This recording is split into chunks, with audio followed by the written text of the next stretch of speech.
Malachim Bet. 2 Kings chapter 23. Then the king summoned all the leaders of Yehuda and Yerushalayim, and they assembled with him. The king went up to the house of Adonai with all the men of Yehuda, all those living in Yerushalayim, the Kohanim, the prophets, and all the people, both small and great, and he read in their hearing everything written in the scroll of the covenant that had been found in the house of Adonai. The king stood on the platform and made a covenant in the presence of Adonai to live following Adonai, observing his mitzvot, instructions, and regulations wholeheartedly and with all his being, so as to confirm the words of the covenant written in this scroll. All the people stood, pledging themselves to keep the covenant.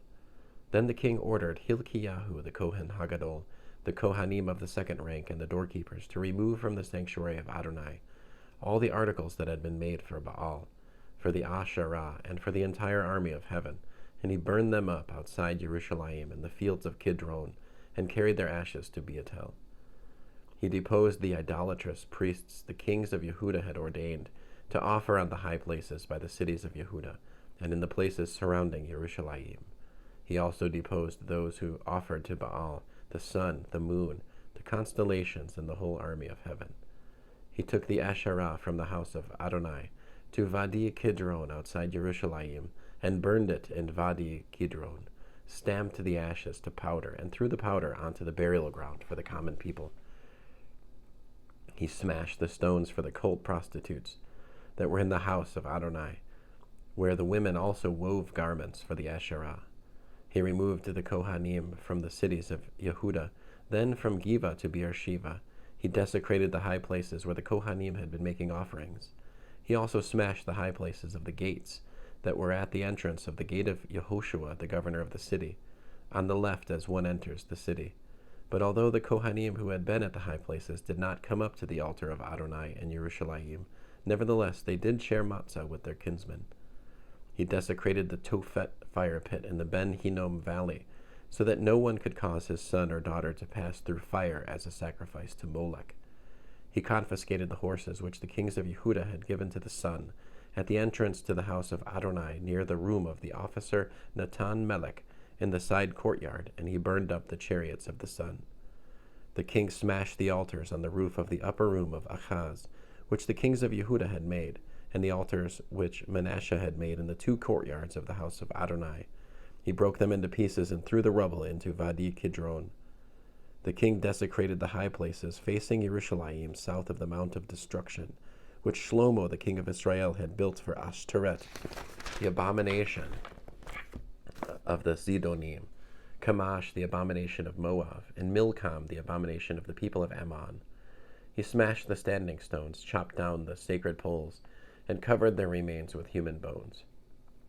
He smashed the altar that was at Beatel, and the high place made by Yerovam the son of Nevat, who caused Israel to sin.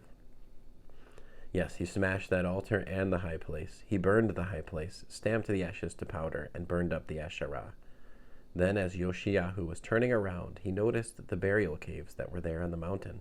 So he sent and had the bones taken out of the burial caves, and burned them on the altar, thus desecrating it, and keeping with the word of Adonai, which the man of God had proclaimed, foretelling that these things would happen.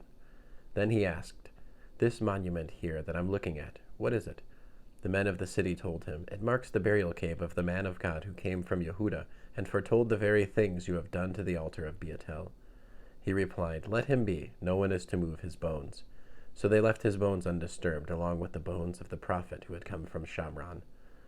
Yoshiyahu also removed all the shrines of the high places in the cities of Shamron, which the kings of Israel had made in order to provoke Adonai to anger, and treated them the same as in Beatel. He put to death all the priests of those high places on the altars there, then burned human bones on them. Finally he returned to Yerushalayim. The king issued this order to all the people: "Observe Pesach to Adonai your God, as written in this scroll of the covenant." For Pesach had not been so observed since the days when the judges ruled Israel, not during the times of any of the kings of Israel or of the kings of Yehuda, but in the 18th year of King Yoshiyahu, this Pesach was observed to Adonai in Yerushalayim. Yoshiyahu got rid of the mediums and the people using spirit guides, as well as the household gods, the idols, and all the disgusting things spotted anywhere in Yehuda and Yerushalayim. He did this in order to establish the words of the Torah written in the scroll Hilkiyahu, the Kohen, had found in the house of Adonai. No previous king was like him, because he turned to Adonai with all his heart, and with all his being, and with all his power, in accordance with all the Torah of Moshe, nor did any king like him arise afterwards.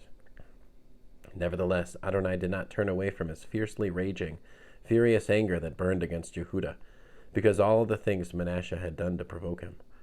Adonai said, "Just as I removed Israel, I will also remove Yehuda out of my sight, and I will reject the city which I chose, Yerushalayim, and the house concerning which I said, my name will be there." Other activities of Yoshiyahu and all his accomplishments are recorded in the annals of the kings of Yehuda. During his time, Pharaoh Necho, king of Egypt, went up toward the Euphrates River to attack the king of Ashur.